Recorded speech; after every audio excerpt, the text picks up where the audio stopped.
Okay, so we're going to move into chapter 6 now and talk about data converter design basics. But what I want to do is I want to give a simple example of some of the topics that we're going to be covering and illustrate how they're used, okay? So I want you to imagine, so this is chapter 6.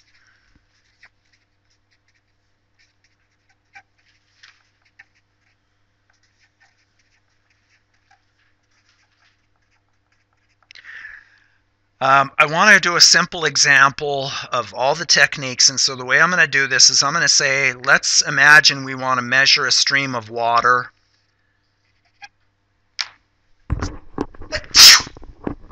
That's flowing into a bucket. All right, so it's going and flowing into a bucket. And so in this bucket, the water's flowing in and it's filling the bucket up. So there's the water line, all right? So I want to measure the water, and let's just do things for DC. So that means the water level is constant. So where's my analog signal? The water. This is my analog signal. Okay? Now we just went over that, improving SNR using feedback. Where is the integrator I mentioned about having high forward gain? What's integrating here? Yeah, the bucket is an integrator, right? I mean, if you don't understand that, if I put a constant value into the bucket, the water level is going to rise linearly. It's an integrator. I mean, that's what an integration does. Okay? So then I have a quantizer, which is the ADC. And I'm going to make a 1-bit quantizer. And here's me. I'm the 1-bit quantizer. And I'm going to pick some arbitrary level in here. And the reason it's arbitrary is because as long as I don't move it around, I can pick any level I want. Okay, it doesn't matter. So my offset here isn't important. I'm the quantizer. And all I'm going to do is I'm going to take my little clipboard here, and every time the water level gets above this line, I'm going to take a cup, and I'm going to remove a cup of water, and I'm going to mark it down on the clipboard. And I'm going to do this every 10 seconds. Does everybody follow that? So I look at it, and let's say that the water's coming in at 1/2 cup per 10 seconds. Right? So on the first port, I would say, okay, I got a 1 cup, remove a cup of water. But on the next one, and the water level goes down below the line. Then on the next one, the water level's still below the line because 10 seconds later, only 1/2 of a cup has gone into the bucket. But the following, so that's a 0. So the following 10 seconds, though, a whole another cup is gone, and so it's back up to where it was here. So I remove a cup. And I do this back and forth. Does everybody see that? So I'm the quantizer. The error I'm adding is the actual distance between what the water level is and where the line is. That's the quantization error. My output is my clipboard here that keeps track of how often I have to remove a cup of water. And then what's the feedback? How am I feeding back and subtracting from the input? The cup. The cup is my feedback to subtract from water going into the bucket.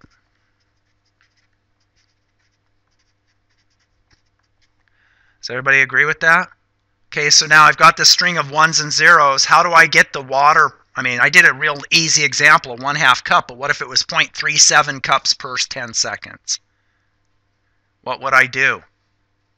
How do I know it's 1/2 cup? Well, I run it through a digital filter, right? Just like in your stocks. I run it through a 1 minus z to the minus k over 1 minus z to the minus 1. That's a low-pass filter. This removes the quantization noise. Remember, this is moving around. There's error every time. As I average a number of samples, I get my correct value.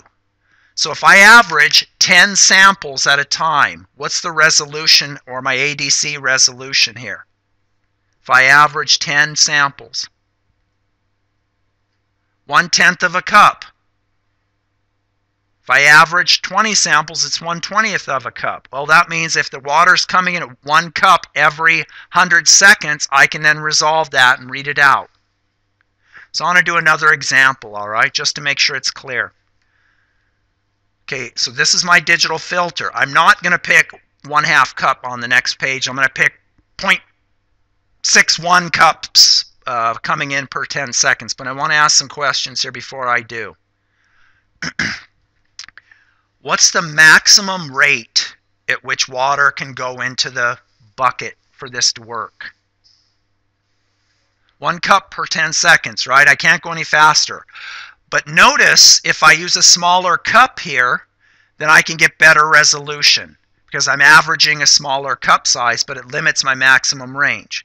So when we do our feedback and we feedback, say, 0 volts or VDD, well, we get a resolution that's set by that 1 volt VDD quantizer. If we were able to use a smaller amount, then we would get better resolution for a given number of samples. Okay, if I make a mistake and the water level isn't above the line and I remove a cup of water, does it matter?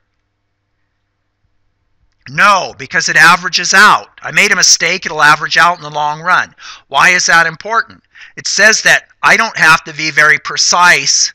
I can be prone to errors and it'll still work out in the end because I'm averaging. So why is that important? Because this is a quantization. I want that to be very error tolerant so that if I make a mistake because noise couples in or whatever, it doesn't kill the conversion. Okay. How about, does everybody follow those points? We're going to cover those in circuits, but it won't be as trivial as what I'm going over. It'll be a lot more forest for the trees mathematics stuff, but it all boils down to the exact same thing. How about how precise? I said I don't have to be precise when I remove a cup of water, but how about when I look and say, do I remove a cup of water? But how about how precise I fill up the cup? Does that have to be precise? Yes, because if I fill up full cup versus 3/4 of a cup, well, that's removing a different amount of water, right? So I need to make sure that I fill up that cup precisely. So in the feedback path, when I feedback the signal, I got to make sure that that is very precise. But if I use 1 bit where I fill up the cup all the way or I don't fill up the cup and don't remove it, that's pretty easy because it's just switches. Feed a ground back or feed a VDD. Now if I start to use multi-levels, it becomes a little bit more complicated. Does everybody follow that? So let me repeat. Forward path. If I make a mistake, not a big deal. The level I pick in here, not a big deal. Of course, there's a startup transient, but assuming steady state operation, it's not a big deal. Nothing in the forward path is a big deal.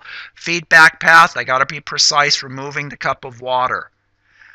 I got this signal that's bouncing back and forth, in this case 101010. I average it, which means I low pass filter that signal. I remove that variation or the quantization noise, and then I can get a precise value. So let's do an example. Similar thing, I'm going to put in 0.62 cups of water every 10 seconds. And then I'm going to ask if I want to get within 0.1 of the, or let's not do 0.1, let's say 0.25. I got to make sure I can do this reasonably. Okay, let's say 0.1. 0.1 should be fine. If I want to get in within 0.1 cups, so within 6 to 6.2 of that answer, how many samples do I need to take? If I have 10 samples here, what are the possible outputs of my digital filter? 0, 1/10, 2/10, 3/10, 4/10, 5/10. So each one of those outputs, it could be between 2/10 and 3/10, 6/10 and 7/10. So I need at least 10 samples. Very simple. I'm going through this real simple because before you know it, it's not going to be simple. All right, so let's go do the example. So we got, I'm assuming everybody knows we got water going. Let's say we start out and it's right at the level, and you can pick what you want for the first one. Let's say that the level is in the water or in the bucket is 5 cups. I don't know, I'm just picking it arbitrarily. So we start out with 5 cups. And this is the level, time, and then add, yay or nay, or I'm sorry, remove. Okay, so at time 0, do you want to remove a cup? Or say we're right at the level 5 cups, so we don't have to worry about the startup transient. Do you want to remove one or not? Yeah, so let's remove one. So this goes to 4. I said what's coming in is 0.61. So this at 10 seconds goes, do we add or remove? It's, well, maybe I should put this out here. So we add, and it goes to 4 cups. And then at the end of that time, we remove, it goes to 4 cups. At the end here, it's at 4.61. So do I add or remove? No, it's below 5 cups. I'm saying 5 cups in the bucket is my water level. So this would be 4.61. Okay, so then I go to 4.61 cups. At 20 seconds, I'm at 5.62. So do I add or remove? Or add or not? Yeah, I remove. I keep saying add. I'm thinking of a different example. Yes, I remove. And then I go from 5.62 to 4.22. Yeah, but I have to remove one. Do I need another column? I was assuming we didn't need that other column. So it went up to 4.61, came over here, goes up a cup. So it's at 5.61. So it's above 5. So I, 5.6. Oh, wait, sorry. 5. No, that's right. 22. Went up 0.61. So it goes to 5.22. How about that? And this was 4.61. And so then we go to 4.22. At 30, we're at 4.83. So 4.83 at 4.83. So at 40, we're now at 5.44. So we go to 4.44. Looking good. 4.44. And then we're at 0, which, oh no, 1. And that's 5.05. And so that goes to 4.05. 60, 0, that would be 4.66.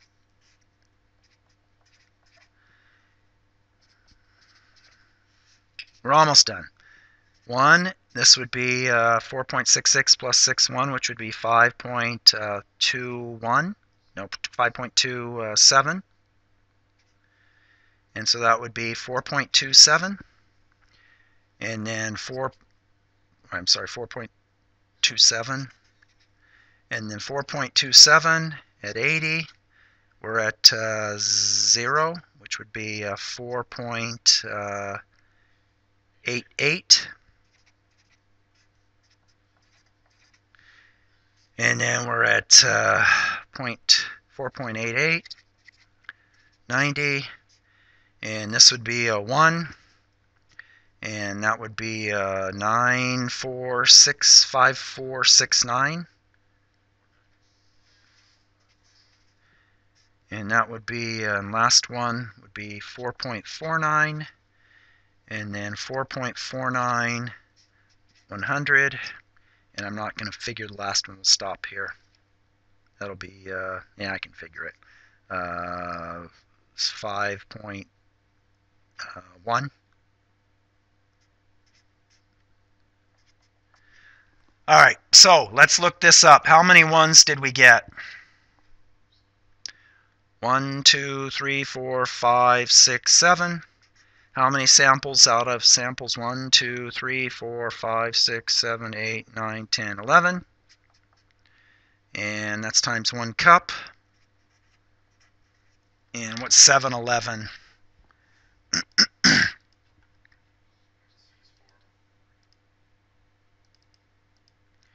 0.63. But does everybody get the idea that, and that's within our 1/10 of a cup resolution, does everybody see how if we were to go 1,000 cups, we could really narrow down what the signal is and measure what that signal is coming into the bucket? So does everybody understand all of these things? The digital filter, that's this thing. The quantization, that's me looking and saying, do I remove a cup of water? The integrator, which is the bucket accumulating the difference between the input signal and the fed back signal. All of that is allowing me to use these signal processing techniques that I couldn't use with just the ADC and a constant input. Any questions here? Okay, because that's about, I mean, you're going to think, oh, well, these concepts are easy until we start getting into all the different topologies and all that. Does it make sense? Okay, so one big thing that we didn't cover is we had a DC input. What happens when our input's an AC, and how does the signal to noise ratio change and all that? So, all right, so here's the basic idea. So, be a more generic situation is I've got my analog input. I've got an anti-aliasing filter. Now let me comment on this. If we use a real high oversampling ratio, so a simple example would be that I'm taking a lot of samples relative to the rate at which my signal's changing coming in. I don't really need this because the variations I'm not going to see because of the inherent resistance bucket filtering that I get with the integrator and the input. Then I go into my noise shaping modulator. What does that mean? Noise shaping modulator, that's the thing I said where I'm pushing the quantization noise to the higher frequencies because I'm differentiating it with the 1 minus z to the minus 1. Then I'm going to go to the digital filter. There's my digital output. And that digital filter does what?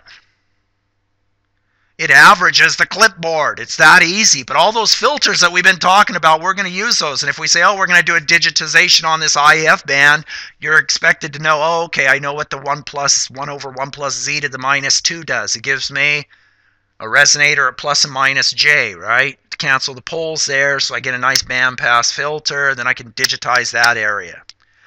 All right. Then I'll just show you this filter, or this picture here. This is just showing you some real simple, if I had a 1 0 0 0 1 1 0 0, it averages to 0.25 to 0.5 to make sure you understand these so that when we go to digital filters you don't lose track of what's happening, because I've interfaced with people and it's not clear they really understand what's happening. They understand how to manipulate the math, but they don't understand the circuit. The other thing we're going to do is we're going to use a single cup or a single comparator that's 1 bit. And if you recall, VLSB then would be equal, if you use VDD and ground, VLSB is VDD, it's a 1-bit quantizer.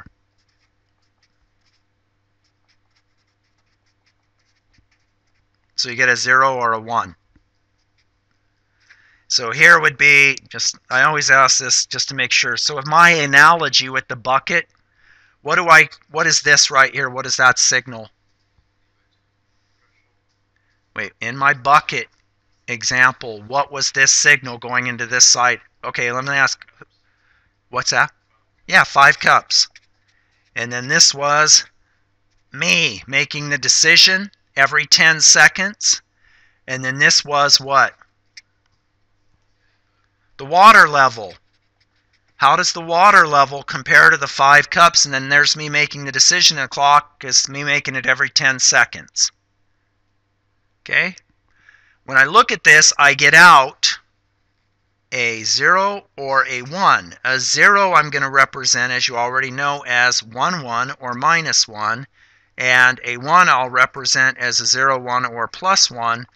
And then when I have a water level that's not changing, it stays at 5 cups, the output goes basically 1, 0, 1, 0, 1, 0. Why? Feeding back a signal, if I go out, if I don't have any signal to feed back, this stays 0. If I have a signal to feed back I'm putting in, then I can go back and forth and average to the level that I'm at right here. So if I were able to, this would be no water level and this would be 10 cups. I would be bouncing back and forth and I would average to 5 cups. We'll cover this more in a moment. Okay, are there any questions? All right, so let's talk about a circuit that implements this and then the problems with it. The simple one that we're going to look at is a passive noise shaping modulator, and we'll talk about the problems here. Whoops. And here's what we're going to write. I have a resistor going to a bucket, and here's my input Vin and R, and I call this C. Then I have a comparator, which is going, and this goes to my common mode voltage. We'll just say VDD over 2. We won't worry about that for now. And then there's my digital output. And this comes back around. And so this is either, well, you tell me, what is the output here? 0 or 1 or 0 or VDD. Does everybody see that? So I'm averaging. And if I notice, this is why it's called oversampling, my signal or the digital here has to be moving really fast to average to whatever the input is. This is a pretty simple circuit, right? Okay, so let's go derive the equations. I'm going to call this integrator here Vint. And then I'm going to write the current that flows through here is Vin minus Vint all over R. I use the same R values. Yep. I'm going to write the current that flows in here. Oops, I got an inverter here, sorry. So this would be minus V out as minus V out. Now, does everybody understand that we're assuming the common mode voltage is in the middle, 0, and then plus 1 and minus 1 are what's represented here as the VDD and ground. So I'm using effectively 2's complement. So if I were to put in VDD over 2, this would stay at VDD over 2, and then this would bounce back and forth, 0, 1, 0, 1, 0, 1, so that I'd get effectively VDD over 2 going back. Does anybody follow that? No? Okay, one more time. What's that? Yeah, it'll oscillate back and forth. So if, let's say this is 1/2 volt, and I put in an input of 1/2 volt. So how much current goes through here? 0, because both sides are at 1/2 volt. Okay, this, on the other hand, can only be 0 or VDD. So if I've got 1/2 volt over here, and I've got 0 here, I get a current that flows of, in this direction, of 1/2 over R. That moves the capacitor's voltage down, right? When it goes down, and I clock the comparator, this guy goes to a 0. This guy goes to a 1. When it goes to a 1, now I have 1 minus 1/2 over R flowing back. The net result is the total current that goes into the capacitor is 0, because half the time I'm putting current in and half the time I'm pulling current out. So I take that 1, 0, 1, 0, 1, 0, and I average it, plus 1, minus 1, plus 1, minus 1, and it averages to 0, or the common mode voltage, 1/2 volt. Does everybody follow that? Okay, Ian? Okay, so that's what I'm doing. I'm oscillating back and forth to try to make this average equal the input. So now if I start putting a sine wave here, and the sine wave goes up, this output will go correspondingly, it'll high more often, and there'll be more 1s here. This will go 0 more often and pull that extra charge by this going up out to keep the voltage here constant. It's exactly the same as what I went over with the bucket and the water going into the bucket. Okay? Of course, the water in bucket's a lot easier to understand than all this. Let's continue with the math. Okay, any questions before I go on? Okay, so what are these two terms here? That's this current and this current, and that has to equal the current that flows in there. So I go, okay, well that current times 1 over j omega c is equal to, what is this current and this current flowing in the capacitor equal to, times 1 over j omega c? It's equal to V int. This current plus this current flowing in the capacitor times the impedance of the capacitor is V integrator. Did I lose anybody on that step? Okay, so I want to just pause here because in the next chapter, and later on in this chapter actually, what we're going to do is we're going to use an active integrator here, an op-amp, and that's going to keep V integrator 0. So then what happens is this digital V out and this V int has to equal one another and cancel because this node doesn't change. And so if you do that, then you end up with your digital output being precisely equal to the analog input. Okay, so I'm going to, before I move on, are there any questions? So I'm going to whip some math out. I'm going to go collect the V integrators on this side, on one side, so I get V integrator times 1, which is this one, times 1 over j omega r, 1 over j omega r on this side, which I move to the other side, and I get 2 over j omega r. RC, thank you. Does everybody agree with that? That's on this side now. And that's equal to Vn over j omega RC plus or minus V out all over j omega RC. Looking good?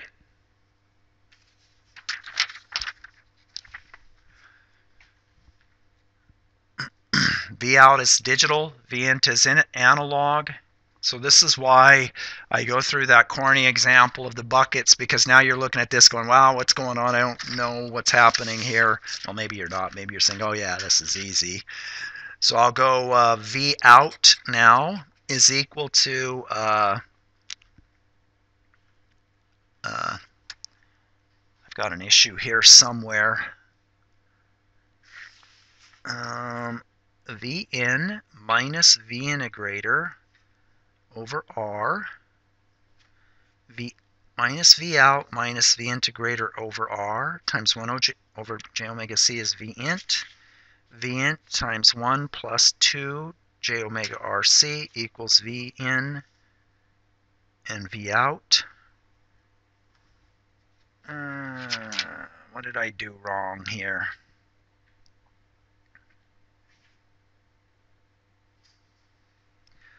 Oh, I guess I'm not doing anything wrong. Okay, so we're right here. We just have this equation right here now. Vn minus V out equals V integrator. All right. So V out equals V integrator times j omega RC plus 2 minus V in.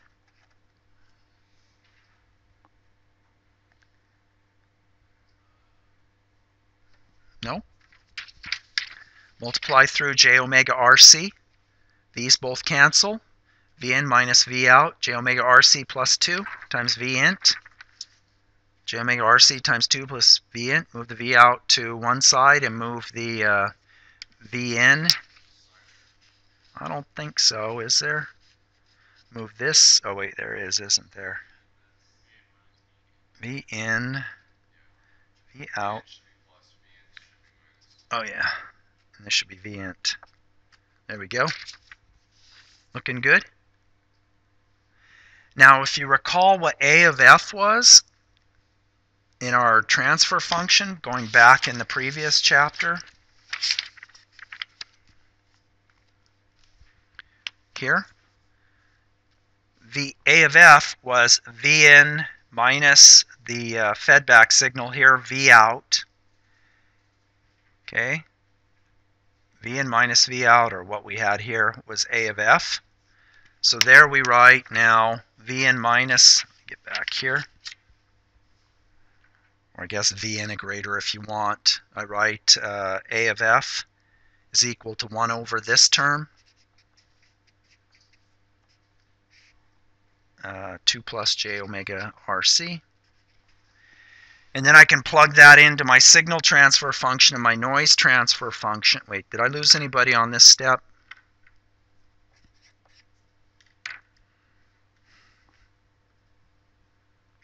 No. Yes. I think if I wrote this a little better where it was V out minus V in like I did in the book here, or V in minus V out, you would see that that's the output of the summer. And that's V integrator times this term. And so if I plug that into the equation, then I get to V out for the overall. We're almost done. I'll do a simulation. Is 1 plus 3 plus j omega RC times V int, or V in rather. And wait a sec, something's not right.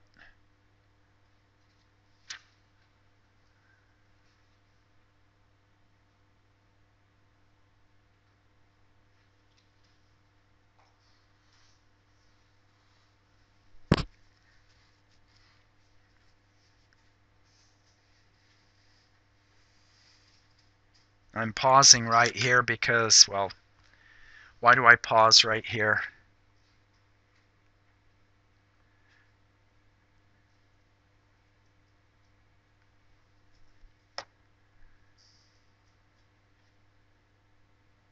Pausing because the at DC, this term becomes 1/3 and this term becomes 2/3, and that doesn't seem right to me. So let me read what I said here. We can also think of the response as integrating frequencies. We'll come back to this in a moment using we can write V out of f equals this. Notice that the AF is built in via, okay, so that's what I said earlier. There's at DC the noise appears to be. However, we know that at DC we can average modular's output and recover exactly the analog signal. See dead zone issues for a passive modulator. This means that noise transfer function is 0. Let's try to get a better representation of the output of the modulator using VQE, VF. In order to begin, let's write, okay, same exact thing we just did, but now we're adding the quantization noise. Doing some algebra. Okay, yeah, this is better. All right, so this topology has some issues, but it's still useful for very low powers. So looking at this term right here, this is what I was mentioning. If the integrator is, if the V int isn't 0, you get this extra noise distortion term. When we use an active integrator, this goes away. Okay, but if you look here, VN is low-pass filtered, so that has a built-in anti-aliasing filter. And you can see at DC, VN is equal to V out. And if you're below 1 over 2 pi RC, then VN goes directly to the output. Here, what's the transfer? What kind of transfer function do we have here? It's a high pass. So it's just like differentiating the noise we did in the discrete time domain, except we high pass the noise. And what that ends up doing is it ends up shaping the noise just like we had before. So let me, before we go on, we'll come back to this next time. I want to do a SPICE simulation, okay? So let's do that. And then we'll take our quiz. So let's go pull up the where is it? Yeah, we only got to right here. We didn't get to these, did we? Oh well.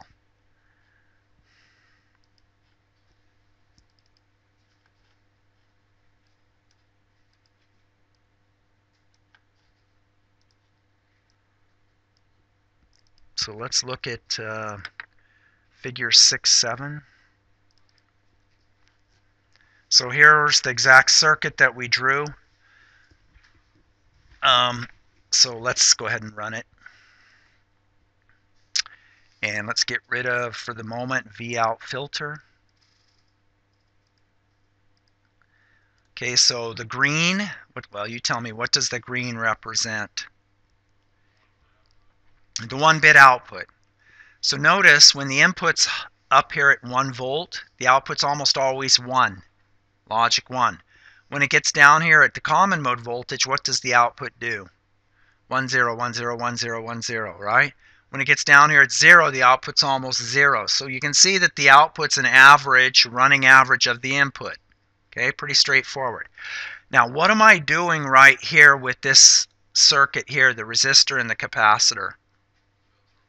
Yeah, I'm faking filtering, right? We're going to do this because it doesn't make sense to go to a digital signal and change it back to analog. I'm doing this so I don't have the digital filter.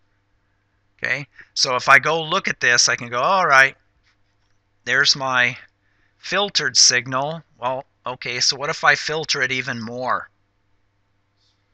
It'll smooth it out more, but what happens? Let's say I go, yeah, it's going to start, if I reduce the filtering too much because I've got a simple first order filter, I'm going to affect the desired signal amplitude. So if I rerun the sim now, sure enough, I see less noise in the output.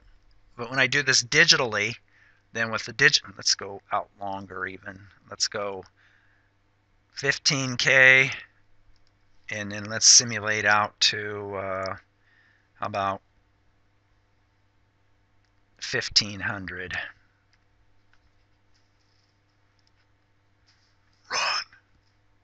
Run. What did I do? Oh.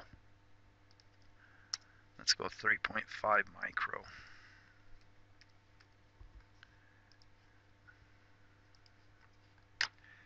And you can see, oh, well, my signals, I've got a startup transient here, but my signal's getting filtered a lot now, but you can see how the noise is reduced by filtering. So when I do this in a real circuit, what do I replace the RC circuit with here? A digital filter, right? And then I can add more filtering, and then if I need to, I can scale the amplitude as well, but then I convert this 1-0 code into 2's complement +1 or -1, and then you can see how it could be really useful. If I oversample by 1,000, I can get really high signal to noise ratios. So that's how they get real high audio, is they get a linear quantizer, which is 1 bit, and they just oversample it a lot to get really high resolution. Does anybody have any questions? All right, so I'll probably, because I wanted to, just so you know, when we come back on Monday, we have test on Wednesday.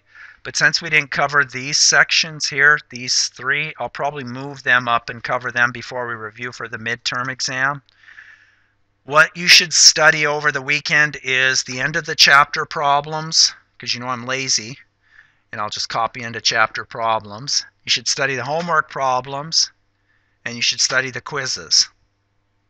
If you can do all that stuff, then you should be set, right? Okay, so let's stop here.